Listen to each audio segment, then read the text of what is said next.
네, 한번 다음 PPT 보여주시면 감사하겠습니다.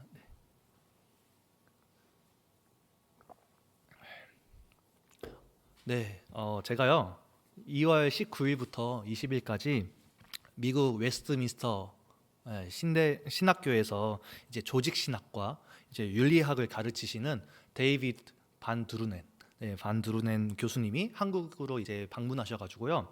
이제 세미나를 제가 다녀왔습니다. 그래서 아침부터 저녁까지 저는 개인적으로 이 세미나에 참석하고 공부하면서 제가 스스로의 마음에 찔리고 그리고 이제 큰 울림을 가졌던 시간을 있었습니다. 그래서 제가 이번에는 특별히 세미나를 통해서 이런 반드루넨 교수님의 그런 학문적인 내용을 토대로 해서 이제 그 학문 내용을 설교로 제가 녹아내려서 특별히 겸손이라는 주제를 가지고 제가 설교를 하고자 합니다. 네, 사실 저 오늘 설교가 필요 없는 것 같아요. 왜냐하면 오전 예배부터 시작해서요. 겸손이라는 그 주제에 대해서 제가 준비한 설교의 내용들이 사실 오전에 많은 기도부터, 안 집사님의 기도부터, 그리고 또 부목사님의 설교, 그리고 오늘 기도까지, 아니 방금 강 권사님의 기도까지 해서 많은 제가 설교를 준비했던 내용들이 겹쳐 있었습니다. 실제로 정말 성령님께서 교회를 통하여서 하나로 되게 만드시는 분이라는 것을 제가 오늘 하루 종일 내내 제가 느꼈습니다. 느꼈다는 것은 정말로 하나가 되게 했다는 것을 정말로 제가 생각이 들었습니다. 실제로 이제 목사님의 설교를 들어보니까 계속 내가 설교 준비했던 내용인데요 하면서 이게 뭐지 하면서 저 스스로 이거 복붙한 거 아닌데 분명히 저랑 이제 목사님이랑 이제 새벽에 12시 넘어서 카톡하면서 서로 설교 준비하느라 힘내자고 화이팅하자고 이제 막 그랬거든요. 오늘 새벽에도 서로 힘내자고 설교 언제 다 적자 하면서 막 그랬거든요. 그럴 정도로 정말로 우리 설교를 지금 준비하고 있는 과정 중에서 서로가 따로따로 준비했는데 같은 내용들이 많이 겹쳐 있었다는 걸 들으면서 우리 서울 남부교회 하나님께서 정말 이 말씀들을 정말 우리에게 항하고 있구나라는 것을 제가 많이 바라보게 되었다는 것입니다. 네, 다음 PPT 슬라이드를 한번 보여주시면 좋겠습니다. 이거 말고 그 전 거요. 네, 혹시 다들 아시죠? 네, 이분들을 아십니까? 네, 아실 겁니다.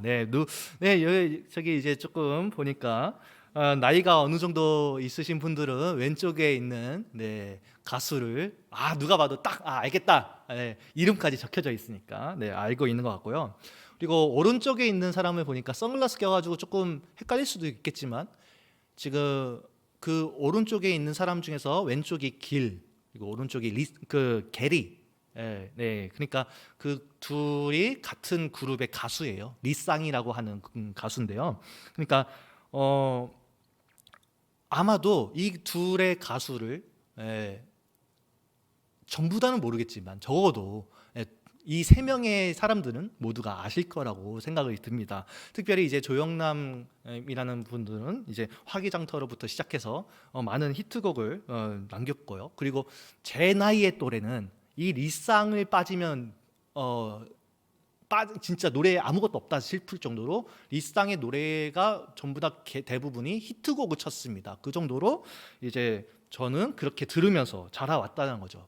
그리고 이제 왼쪽에 있는 길은 무한도전이라고 하는 이제 그 프로그램에, 그리고 게리는 런닝맨이라는 그 멤버로서 여기 계신 거의 모든 분들께서 이 가수들을 다 아실 거라고 생각을 합니다.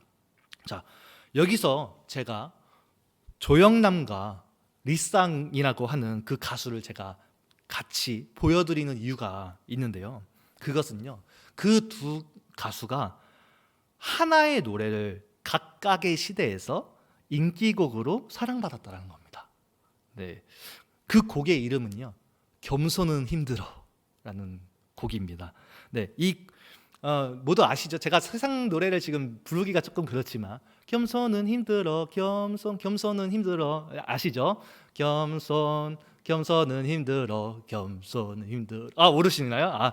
너무 홀리하시네요. 네, 저만 이제 뭔가 저기 딴 데서 놀다 온 것 같은 이런 생각이 듭니다. 네, 이게 아닌데. 네, 아무튼 이 곡의 가사에서 이런 가사가 있습니다. 네, 이제 리쌍의 버전으로 사실 같은데요. 얘기를 하자면 돌아가신 울 아버지, 울 어머니 겸손하라 하셨지만 지금까지 안 되는 건 딱 한 가지, 그건 겸손이라고 하는 그런 가사가 있어요. 네, 겸손은 힘들다고 세상 노래에서도요.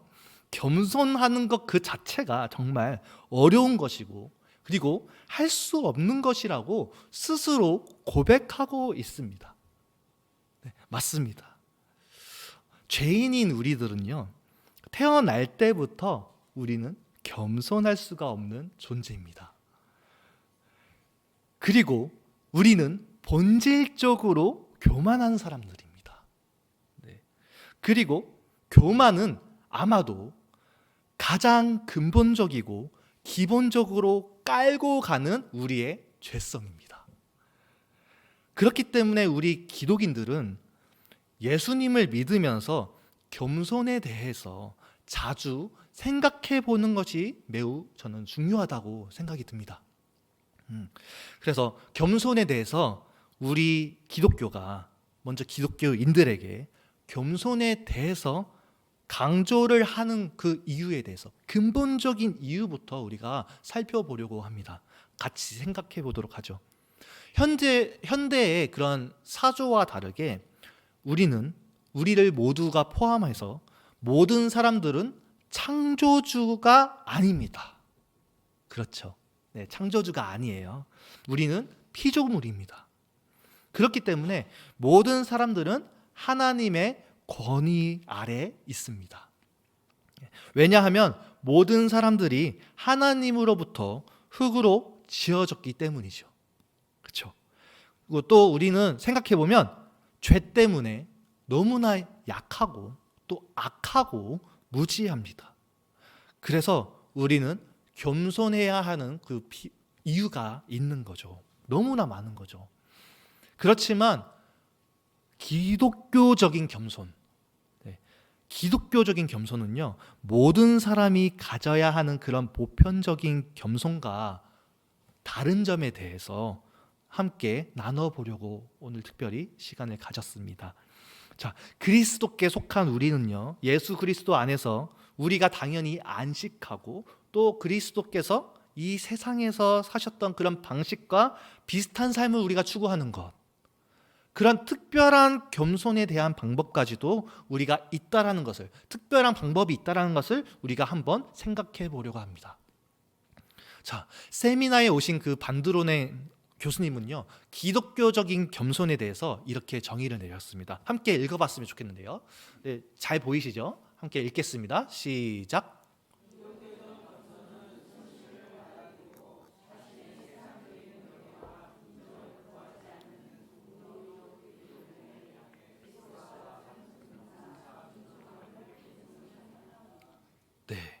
잠깐 사진 찍으셔도 좋아요. 잠깐 사진 찍는 기회 드리겠습니다. 여기서 제일 중요한 건 뭘까요? 뭐 여러 가지가 있겠지만 바로 그리스도와 같은이라고 적혀져 있는 부분입니다. 그러면 그리스도를 보면서 우리가 어떤 삶을 살아가야 하는지 반드시 묵상해 볼 필요가 있다라는 거죠. 그렇다면 우리가 예수님이 흔히 겸손하셨다고 하셨는데, 여러분들께서도 모두 겸손하시다라고 생각하고 계시는데 그분이 과연 겸손하신 분인가부터 우리가 생각해 볼 필요가 있다는 겁니다. 왜냐하면 예수님은요, 우리와 다르게 죄가 없으세요. 모두가 이해하시죠? 그러니까 그렇기 때문에 자신의 죄 때문에 절대 겸손할 수가 없는 분이세요. 자, 게다가 예수님께서는요, 하나님이세요. 그리고 하나님이시라고 스스로 선포하시고 주장하세요. 자, 그런 상황에서 우리가 생각해 볼게요. 나는 예수님이에요. 만약에 예수님이다 딱 했을 때 나는 신이야. 나는 하나님이야. 딱 했을 때 사람들의 시선에서 어떻게 들리겠냐는 거죠. 과연 이 말이 누군가가 들었을 때는 자신이 신이고 자신이 하나님이라고 주장하는 그 말이 결코 겸손하게 들릴 수가 없습니다. 그것뿐일까요? 예수님은요, 사람들에게 자신에게 그냥 신이다 정도가 아니라 자신의 경배하라고까지 요구하십니다. 예수님께서 정말 이 사람들에게 말하는 것은 맞는 말이에요. 맞는 말인데, 근데 이렇게 말씀하시는 말이 정당한 것이지만 사람들이 들리기에는 이게 절대로 겸손하게 들릴 수가 없다는 거예요. 그렇지 않을까요? 그렇죠. 이런 모습을 보면 우리는 예수님께서 겸손하신 모습이 아닌 것 같습니다. 왜일까요? 왜 우리는 겸손의 왕이라고 분명히 예수님을 생각하고 있는데 우리가 이런 모습을 봤었을 때 예수님이 겸손하시지 않는 것처럼 느껴질까요? 왜 이런 생각이 드는 걸까요? 갑자기. 그건요, 우리가 겸손이라고 하는 말, 그 단어를 우리 스스로 잘못된 편견으로 예수님을 가둬두고 있다는 사실입니다. 이거를 우리가 전달하고 싶습니다. 그러나 우리가 우리 죄 때문에 우리의 모든 것들, 죄 때문에 훼손되었다고 얘기하잖아요. 훼손되었는데 그 훼손된 것 중에서 우리가 스스로 겸손이라는 그 자체, 성품마저도 우리의 죄 때문에 훼손되어 온 겁니다. 그러니까 그 훼손되어서 우리의 죄가 스스로 만들어버린 그 겸손을 바로 남을 의식하는 것이 담겨져 있지 않은지 저는 그렇게 생각하게 되었습니다. 이것에 대해서 저는 좀 더 뒤에 자세히 다루도록 하겠습니다. 자, 그렇지만 우리는 결과적으로 압니다. 네, 성경 안에서도 예수님은 겸손하신 분이라는 것을요. 네, 분명히 그렇게 말씀하시고 있습니다. 구약 성경에서 스가랴서에서도 이렇게 얘기하고 있는데요. 스가랴서 9장 9절을 우리가 함께 읽도록 하겠습니다. 시작.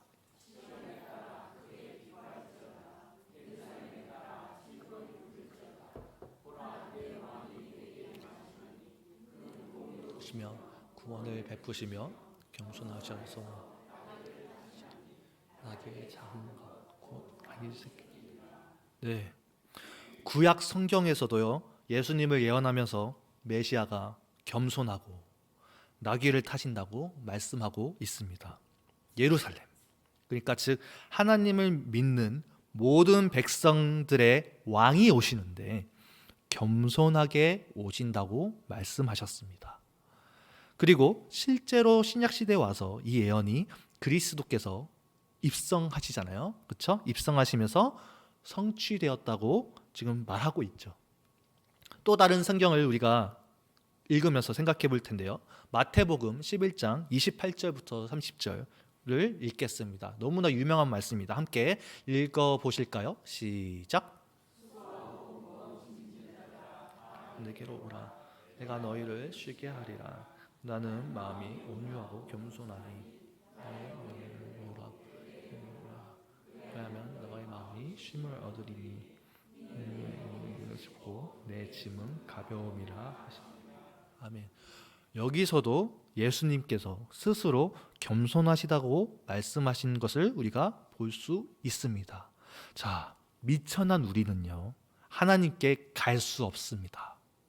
전혀 다가갈 수도 없습니다. 그렇지만 그분께서 겸손하신 구원자이시기 때문에 우리는 예수님께서 오셨고 우리가 그분에게 나아갈 수 있게 된 것입니다. 자, 우리가 그리고 방금 읽은 빌립보서 2장을 함께 읽어보려고 합니다. 1절과 2절을 제가 읽고요. 그리고 3, 4절을 성도 여러분들께서 읽어주시고 5절을 함께 읽도록 하겠습니다. 그러므로 그리스도 안에 무슨 겉면이나 사람의 무슨 위로나 성령의 무슨 교제나 긍휼이나 자비가 있거든 마음을 같이하여 같은 사랑을 가지고 뜻을 합하여 한 마음을 품어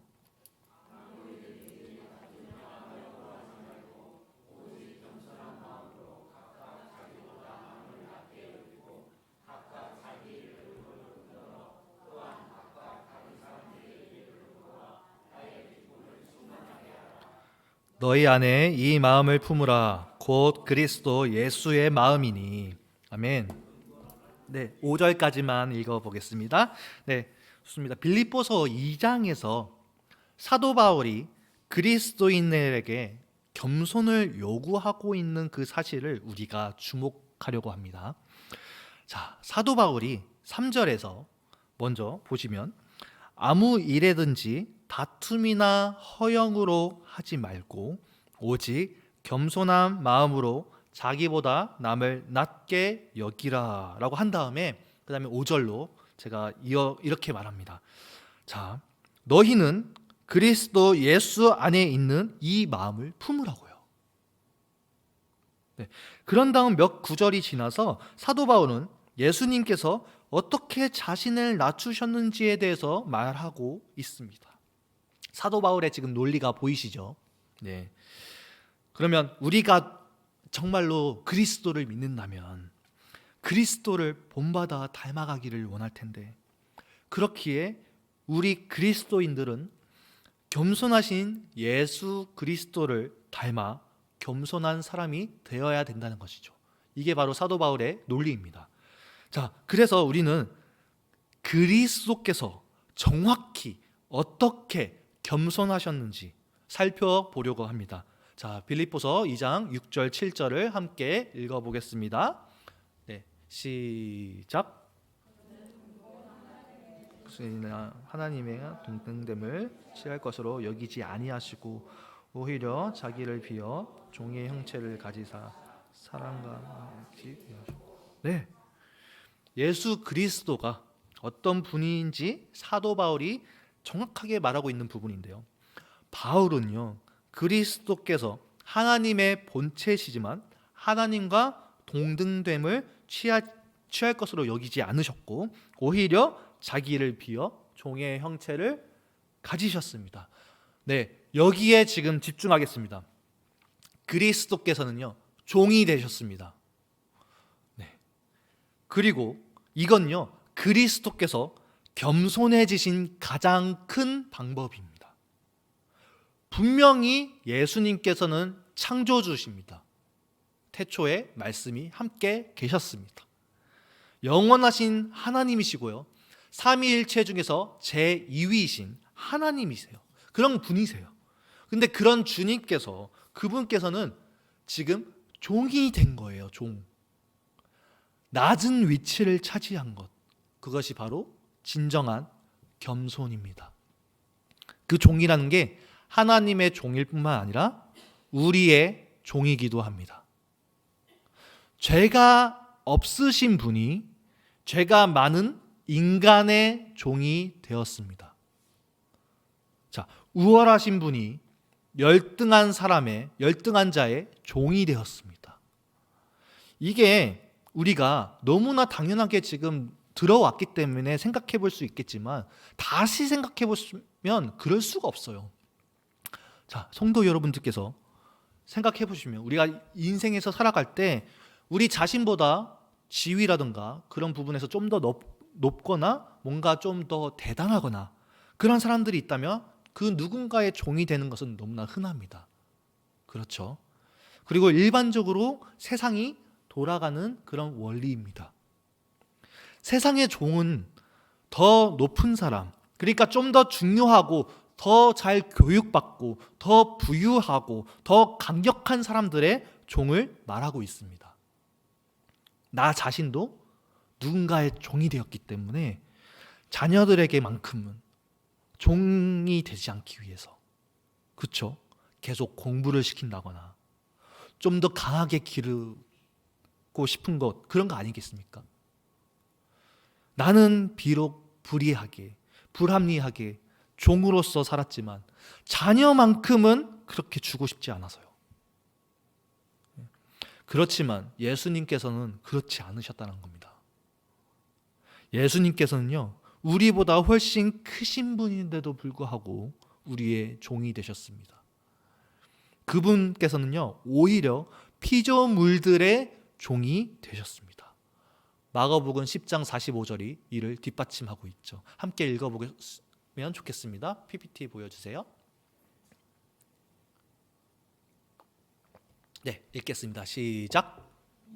한 것이 아니라 도리어 섬기려 하고 자기의 목숨을 많은 사람의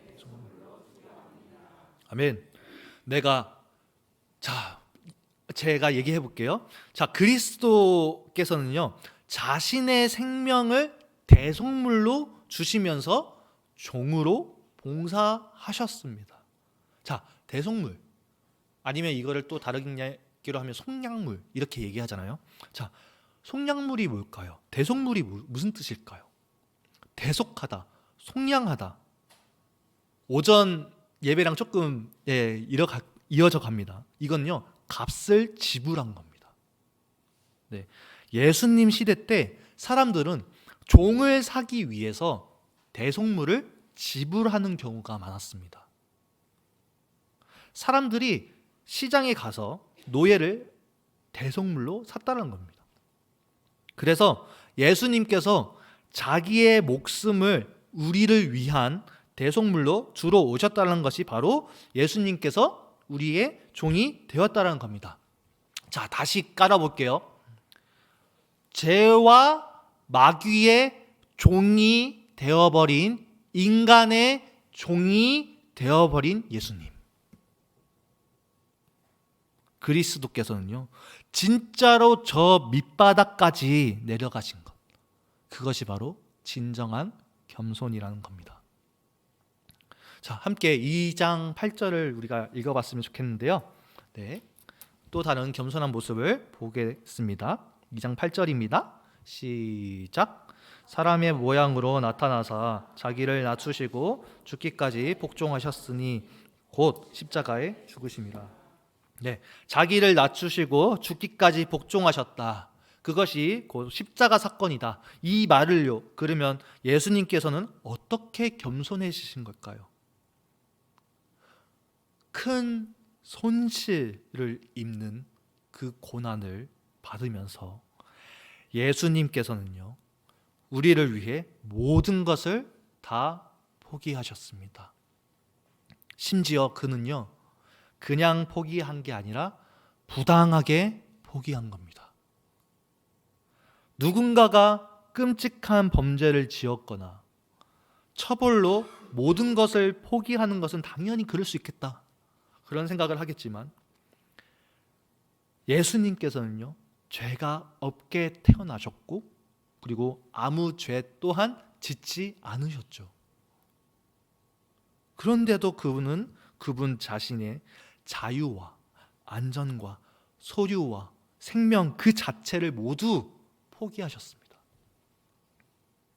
그분은 우리를 위해서 기꺼이 부당한, 정말로 부당한 그 모든 손실을 입으셨습니다. 이게 바로 또 진정한 겸손입니다. 그분의 겸손에 대해 우리가 주목해야 되는 것은요, 예수님께서는 분명히 부당하게 모든 것을 잃으시면서 지금 세상에서 아무것도 돌려받을 수 없다는 그 사실을 알고 계셨다는 겁니다. 그리고 그 부당하게 잃으시면서 잃어버리는 그 현실에 대해서 모두 견디고 인내하셨다는 겁니다. 그러고 나서 다음과 같이 기록된 말씀으로 이어지는데요, 2장 9절을 읽어보도록 하겠습니다. 시작. 이러므로 하나님이 그를 지극히 높여 모든 이름 위에 뛰어난 이름을 주사. 네, 자 보세요. 8절에서 십자가에서 죽으심이라 이렇게 기록되어 있어요. 그렇죠? 그 죽으신 다음에서야 9절로 이어져서 모든 이름 위에 뛰어난 이름을 주셨다라고 지금 나와 있습니다. 그러니까 예수님께서는요, 우리를 위해 모든 것을 버리신 것이 이 세상에서 잃어버린 손실에 대한 그 보상이 이 세상에 아니라 오직 저 종말론적인 그런 영광뿐이라는 것을 아셨습니다. 그런데도 예수님께서는 먼저 고난을 받으시고 장차 올 나중에 영광을 받으시는 것으로 만족하셨죠. 그런 주님의 겸손이 바로 이런 것이라는 겁니다. 우리는 자꾸만 이 세상에서 살아갈 때 겸손을 가르치고 있다라고는 하지만 자녀들에게 주님의 겸손의 정신과 자세를 올바르게 섬기도록 우선순위에 두고 있는지 고민할 필요가 있습니다. 아니, 사실 나 자신부터 그런 겸손함으로 살아가고 있는지 고민할 필요가 있는 것 같습니다. 저도 마찬가지로요. 그 겸손함으로 강당에서 지금 설교를 이끌고 있는지 돌아보고요. 한 분 한 분 설교의 자리가 있는 분마다 우리가 바르게 겸손하게 나아갈 수 있도록 이끌기를 저는 소망하였으면 좋겠다는 생각이 듭니다. 그리고 새로 오시는 그런 목사님을 향해 기도할 때도 이런 겸손함을 추구하는 교회로 세워가기를 원하시는 분들이 그런 오시기를 저는 기도하고 있습니다. 저는 세미나에서 이런 생각을 했습니다. 세상에서 살아갈 때 우리는 자꾸만 잃어버리는 것에 대해서 두려워하고 있는지 아는지, 설령 포기하려고 해도 이 세상에서 자꾸만 보상을 받으려고 하지는 않는지. 성도 여러분, 우리는 예수님을 믿는다고 하면서 왜 자꾸만 우리의 태도는 예수님을 따라가려고 하지 않는 걸까요? 이런 생각을 하곤 하였습니다. 그리고 그리스도 예수께서 자기보다 낮은 자들에게 종이 되셨던 것처럼 우리도 우리보다 낮은 자들의 종이 되어야 하는 것. 이 부분에 초점이 가게 되었습니다. 우리 그리스도인들은 우리 자신보다 더 높은 사람만을 섬기는 것이 아니라 세상적인 면에서 자기 자신보다 중요하진 않은 사람들까지도 섬겨야 한다는 것이죠. 하나님께서는 우리를 거룩한 백성의 자리로 부르셨지만 중요하지 않은 사람들의 종이 되도록 부르셨다는 거죠. 다시 빌립보서 2장 3절의 말씀을 눈으로 보시면서 생각해 볼게요. 아무 일에게든지 다툼이나 허영으로 하지 말고 오직 다른 사람을 자기보다 더 나은 사람으로 겸손히 섬기라. 우리도 동료 그리스도인들을 향해 그렇게 보아야 할 것입니다. 아무리 못나 보여도 우리보다 더 중요한 사람으로 종이 되라는 말씀이죠. 이것이 바로 하나님의 백성으로서 우리 교회가 앞으로 나아가는 그런 키라는 것을 볼 수 있는 것 같습니다. 우리의 겸손은 얼마나 많은 손실을 받아들여야 할까요? 그리스도께서 우리를 위해서 모든 손해를 감수하셨으니 우리도 동료 그리스도인을 위해서 손해를 감수해야 하는 것입니다. 빌립보서 2장 1절에서 4절에 그 나오는 사도 바울의 지시대로 산다면요, 우리는 우리의 소중한 것을 모두 포기해야 할 수밖에 없습니다. 그렇게 된다면 우리는 다른 사람들을 대신해서 우리의 시간, 돈, 에너지, 그 모든 것을 우리가 포기해야 합니다. 그런데 그 손해와 손실이 현실 세계에서, 이 세계에서 당연히 손해를 보고 손실을 가지는 것은 당연하죠. 이 손실이 현실 세계에서 그러면 손해를 만회할 수 있을까요? 그렇게 기대하시나요? 아니죠. 예수님께서는요, 절대로 결코로 한 번도 그런 약속을 하신 적이 없습니다. 오히려 우리는 그리스도의 모범을 따라가야 합니다. 마찬가지로 우리도 이 세상에서 그리스도를 위해 기꺼이 손해를 감수해야만 하고요. 다가올 세상에서만 그분의 영광을 나누기를 매우 고대하고 기대해야 합니다. 로마서 8장 17절 18절과 제가 마태복음 5장 10절의 말씀을 준비했는데요. 함께 읽으면서 잠깐 생각하는 시간을 가졌으면 좋겠습니다. 17절 18절입니다. 시작.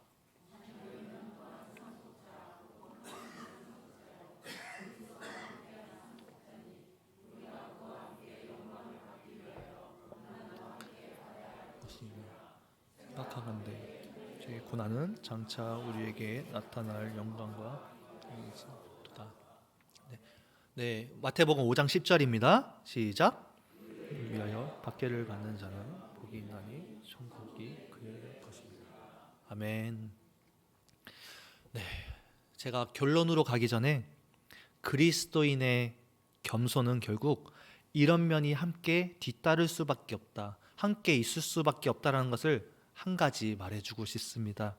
그것은요, 바로 겸손한 사람은요, 절대로 자기 자랑이나 자기 홍보를 거부합니다.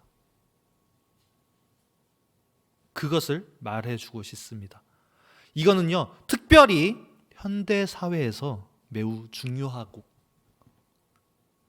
우리가 명심해야 되는 사항이라고 생각합니다.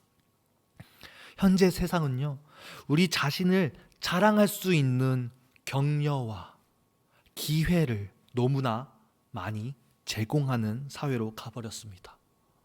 특별히 젊은 세대일수록 인스타그램, 페이스북과 같은 SNS는요, 우리가 자신의 이미지에 더 집착하고 자신이 얼마나 대단한지 이야기하고 자신이 더 멋지게 보이려고 노력하고 다른 사람들에게 우리의 성취를 알리도록 추구합니다.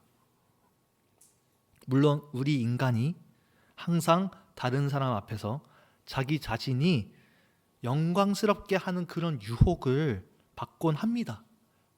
그렇지만 오늘날 우리에게 더욱더 그렇게 할 수 있는 기회가 훨씬 더 많아졌다는 겁니다. 자, 자기 자랑을 설명할 때 기독교에서는, 우리 성경에서는 바로 허영이라고 하는 단어로 잘못된 표본을 말해주고 있습니다. 허영심이 강한 사람은요, 영광을 헛되이 구합니다. 아까 초반부에서 말했을 때 겸손이라는 것도 세상에서 생각하는 겸손은 바로 다른 사람의 시선을 생각한 부분, 즉 허영에서 비롯된 부분일 겁니다. 사람들은 사실 받을 자격도 없는 그 명예를 추구합니다. 그뿐만이 아니라 자신이 그럴 자격이 있든 간에 없든 간에 다른 사람들로부터 칭찬을 받고 싶어 합니다. 그래서 우리가 읽은 말씀 빌립보서 2장 3절에서는요, 아무 일에든지 다툼이나 허영으로 하지 말라고 지금 사도 바울이 우리 그리스도인들에게 허영심이 있는 백성이 되지 말고 겸손한 백성이 되어야 한다는 것을 언급하고 있다는 거죠. 제가 마태복음 6장 1절부터 4절까지 적어두었는데 함께 1절과 2절만 읽어보도록 하겠습니다. 네, 시작.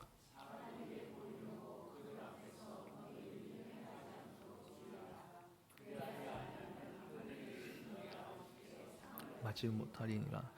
그러므로 구제할 때 외식하는 자가 사람들에게서 영광을 우리에게서 하는 것 같이 너희 앞에 나팔을 불지 말라.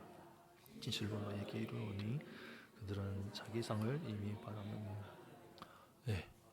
자, 예수님께서 산 위에 오르셔서 설교를 하실 때 백성들에게 사람들 앞에서 관심을 끌기 위해 나팔을 불어서 우리가 행하는 그 선한 일을 사람들에게 보여주어서는 안 된다고 하셨습니다. 그게 바로 죄된 모습인 우리가 유혹을 받는 겁니다. 사도행전 5장 1절에서 11절의 내용에서도 아나니아와 삽비라의 스토리가 있잖아요. 이야기가 있잖아요.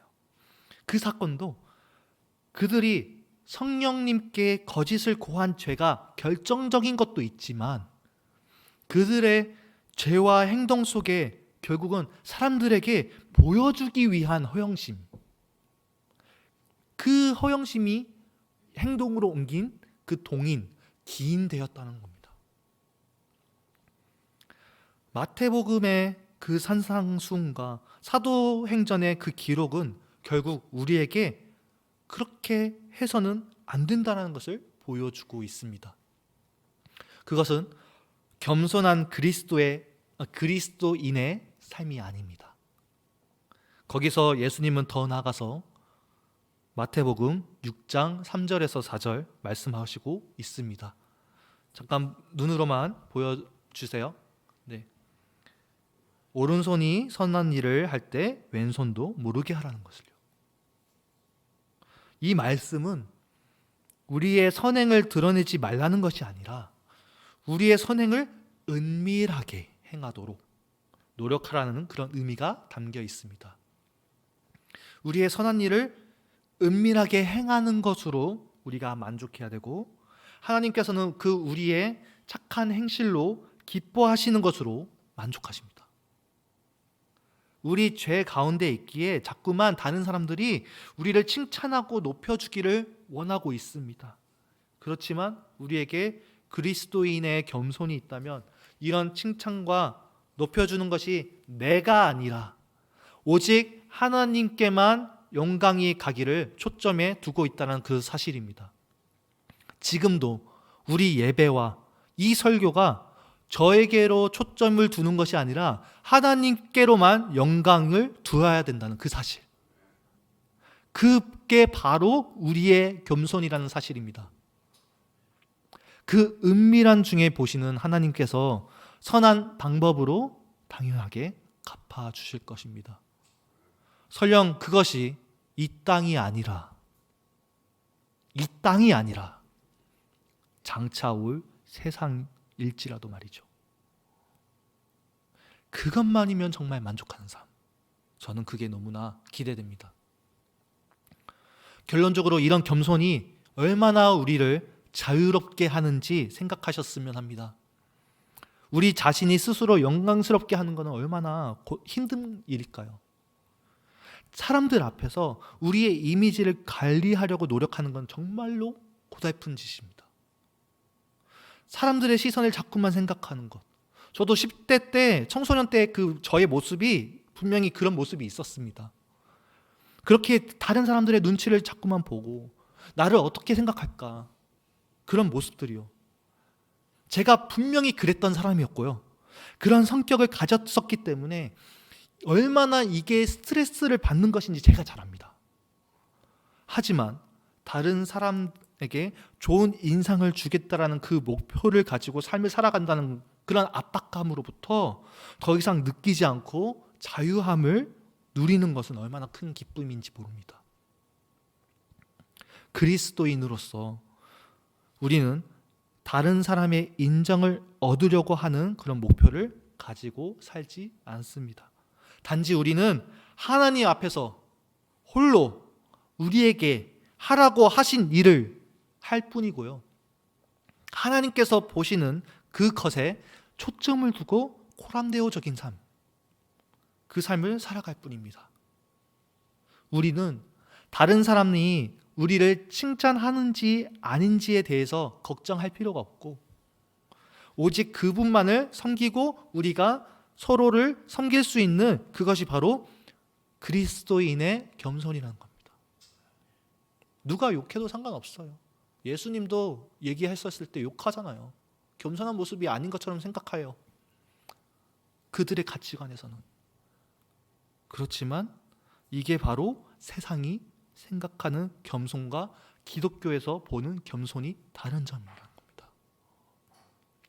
이것이 바로 우리를 스트레스를 덜어주게 만듭니다. 하나님께서 우리에게 진정한 성경적인 겸손을 부어주시기를 기도합시다. 다른 사람들로부터 영광을 구하는 것이 아니라 오직 그분만을 섬기는 삶으로 우리에게 만족을 주도록 우리 함께 기도하셨으면 좋겠습니다.